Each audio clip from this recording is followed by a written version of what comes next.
Hey guys, Dweg here. With a collaboration between GosuGamers and the upcoming Pinnacle Cup 2 event, I'm going to be showcasing my preferred weapons in CSGO. Let's kick things off on T-side weapons to start, and I look no further than the AK-47. At $2,700, it's cheap, efficient, and reliable. Useful in so many different situations too. Whether you want to shoulder bait, a bit of an angle, try and get some information. If you want a wide swing as well, to give yourself an advantage into a fight. Or even in a bit of a position where you want to hold an angle, wait for a CT to come to you, eventually start having to spray. It's the perfect weapon for all different ranges and all different calibers of players. Tech 9 time, one of my favorite weapons on ecos.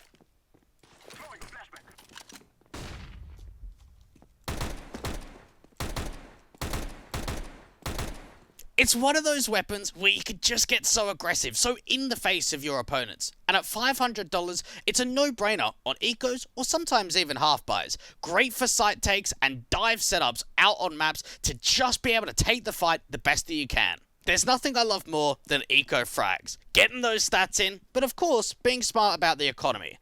Anytime the opposition is on a light eco round without head Kevlar and you can read the economy state, I love investing into a Mac 10. Start really farming up that cash and just getting yourself a deeper and stronger economy line.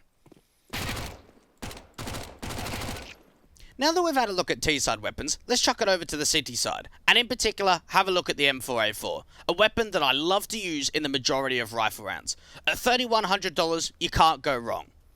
Let's just say, hypothetically, you're playing up in heaven. You're expecting a little bit of an upper rush to come in. Tapping, or even bursting, at long ranges is very, very deadly. Can even get down and personal into some more close quarter situations, like you want to spray, get into the face of your opponents, a weapon that I look no further of. Now we move forward to one of my personal favourites, the Deagle on the CT side. Now this is a weapon that, depending on your playstyle, can be used in many different ways. The first one is being very, very defensive. So, holding an angle, getting that first peek forward, and falling back and relocating. So let's say you're holding mid on vertigo, and you see that early contact, that flash that comes through, the shoulder beak, anything of a contact.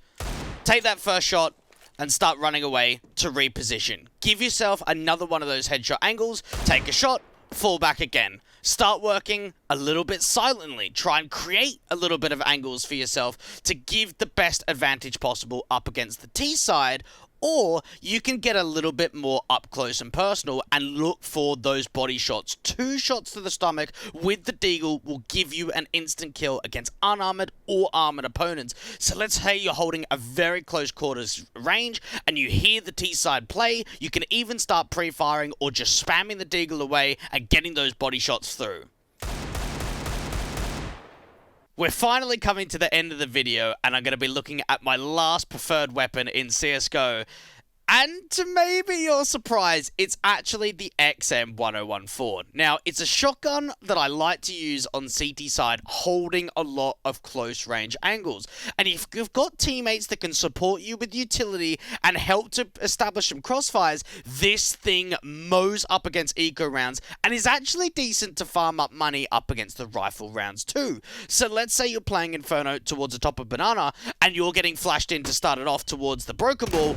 You can just spam this thing wildly, or you can maybe try and be a little bit more sneaky and a little bit more cautious, hold those tight angles, and as soon as you start hearing the footsteps or that util comes in over the top, you can just start spamming away, try and get back to safety if you can, but you've got to make sure that if you're using this weapon, wherever you are, it's got to be up close and personal. First oranges, back towards second oranges. Get as close to your opponents as you can at $2,000 with the 900 kill bonus. If you know that you're up against unarmored opposition, this thing can get you 2, 3, sometimes even more kills if they're all grouped together and in a pack, and that's why I love using the XM1014. Well, that's going to be it for the end of the video. Thank you so much for tuning in and for listening. If you maybe had a preferred weapon of yourselves, but it wasn't quite included on my list, do make sure to put it down in the comments section below. And do make sure to check out GosuGamers for all of the latest information surrounding Pinnacle Cup 2.